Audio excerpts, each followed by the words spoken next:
Good morning. কেমন আছো তোমরা সবাই? আশা করছি সবাই ভালো আছো, আমিও ভালো আছি। যেদিন ব্লগটা শ্যুট করেছিলাম সেটা ছিল হচ্ছে সোমবার। সোমবার মানে যে সোমবার চলে গেছে, গত সোমবার। সেদিন ছিল হচ্ছে শ্রাবণ মাসের শেষ সোমবার। তোমরা সবাই জানো শ্রাবণ মাসের প্রত্যেকটা সোমবার আমি পালন করি।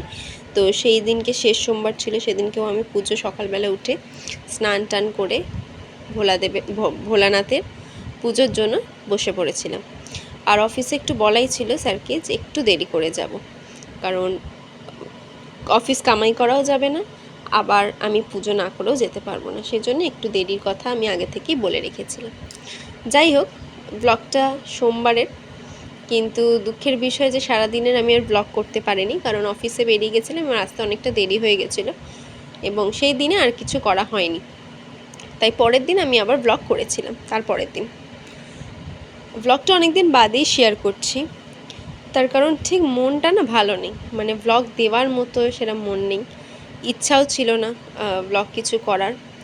যখন আমি ব্লগটার এই অডিওটা দিচ্ছি সেদিন হচ্ছে 15ই আগস্ট, মানে আমাদের স্বাধীনতা দিবস, দেশের স্বাধীনতা দিবস আসলে। তার কারণ আশা করছি এই সময়ে সবাই জানো যে আমাদের বাংলার ওপর দিয়ে ঝড় বয়ে যাচ্ছে। মৌমিতা দিদির ওপর হওয়া অত্যাচারের আমরা সবাই শাস্তি, মানে ধর্ষকদের শাস্তি আমরা কামনা করছি, প্রত্যেকটা মানুষ।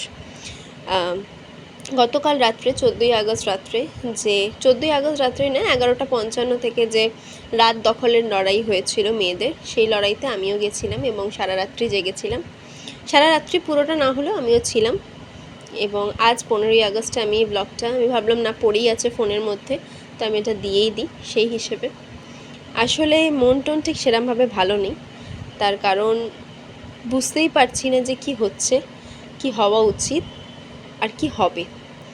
কারণ ভীষণ একটা ভয়ের মধ্যে আমরা সবাই আছি, প্রত্যেকটা নারী, হয়তো পুরুষরাও কোথাও কোথাও আছে, আমি বলবো না যে সব পুরুষই খারাপ, কোথাও কোথাও পুরুষরাও ভয়তে আছে। কিন্তু জানি না, প্রত্যেকটা মেয়েই এখন পড়াশোনা করছে এবং পড়াশোনা করে তাদের একটাই লক্ষ্য যে নিজের পায়ে দাঁড়াবে, এবং নিজের পায়ে দাঁড়ানো মানেই চাকরি টাকরি করা, ঘর থেকে বেরোনো। তো সেই জায়গাতেই যদি একজন মানুষ, যদি একটা মহিলা যদি সেফ না হয়, সুরক্ষিত না হয়, তাহলে আর কি করবে?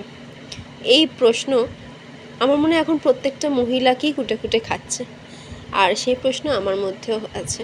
সেই প্রশ্ন থেকে আমিও বেরিয়ে যাইনি, যেতে আসলে পারিনি, কারণ কি করব, যাওয়াটা সম্ভব না।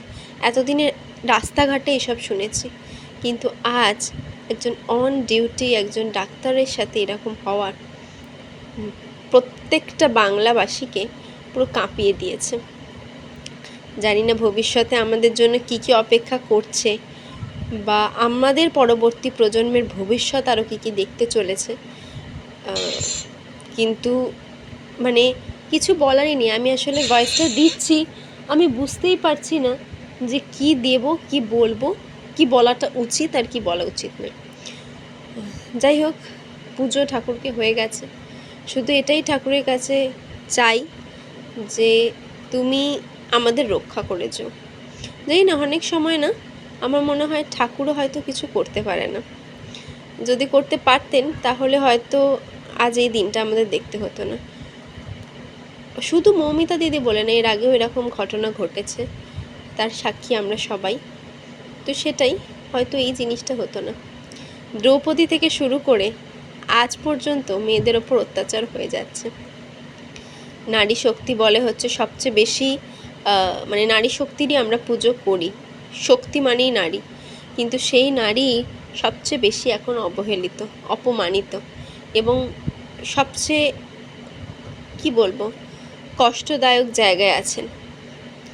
তাই কিছু বলার মতোই আমার নেই, আসলে মনটা খুবই ভারাক্রান্ত, খুবই।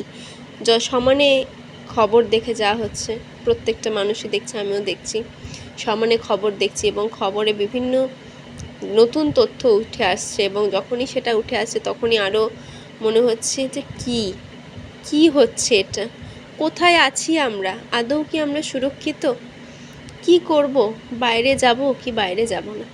আমার মায় ভীষণ হয়তো হঠাৎ করে এখন ভয় পাচ্ছে যে সাবধানে আসবি, তাড়াতাড়ি আসবি, বেশি দেরি করবি না। কিন্তু এটা তো আগে কেন, এটা কখনোই হওয়ার কথা ছিল না। কিন্তু জানি না কেন হচ্ছে এখন আপাতত, এবং কতদিন এটা থাকবে সেটা জানি না। সমাজ তো এত তাড়াতাড়ি বদলাবে না, যতই আমরা যাই করি সমাজ বদলাতেও একটু সময় লাগবে, দেখা যাক। কিন্তু আমরা প্রত্যেকটা বাংলাভাষী, প্রত্যেকটা মানুষ, প্রত্যেকটা প্রত্যেক মহিলা এর বিচার চাই। যে ঘটনা যে ঘটে গেছে তার বিচারটা খুবই দরকার। যদি বিচার না হয় তাহলে আমাদের কাছে আর কিচ্ছু বলার মতো থাকবে না। যাই হোক, আর কি বলবো বলো। মঙ্গলবার অফিস করে বাড়ি আসার পথে মনটা খুব খারাপ ছিল, মায়ের শরীরটাও ঠিক ভালো ছিল না, তাই মায়ের জন্য নিয়েছিলাম একটু ইডলি, যাতে মায়ের একটু ভালো লাগে। আর মাও সবসময় খবর দেখতে দেখতে, মায়েরও মন টন ভালো নেই, তো এসে দেখছিলাম মা আমারই ভিডিও দেখছিল। তারপরে এতটাই মনটা খারাপ বা মাথাটা ঠিকভাবে বসছে না, চলছে না। তো সেই জন্য ভাবলাম একটু রেইকিতে বসি, রেইকি অনেক না উপকার করে। তো রেইকিতে বসেছিলাম, আর সেই সুযোগে আমার মা একটু ভিডিও তুলেছিল। যাই হোক, তারপরে খাওয়া দাওয়া করে আবার ঘুমানোর দিকে যাওয়া, পরের দিনে আবার অফিস যাওয়া। এইভাবেই একটা দিন কেটে গেল, একটা না, মাঝখানে 2-3টে দিন কেটে গেছে। আজ আমি 15ই আগস্টের দিনেই ব্লগটা দিচ্ছি, ব্লগটা ভয়েস ওভার দিচ্ছি। তো সবাইকে একটাই কথা বলতে চাই, সবাই খুব সাবধানে থেকো, ভালো থেকো, নিজের মানসিকতা চেঞ্জ করো।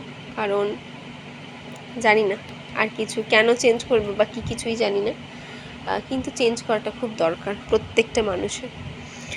তো চলো, আজকের মতো এখানেই টাটা, দেখা হবে আবার নতুন দিন নতুন ব্লগের সাথে।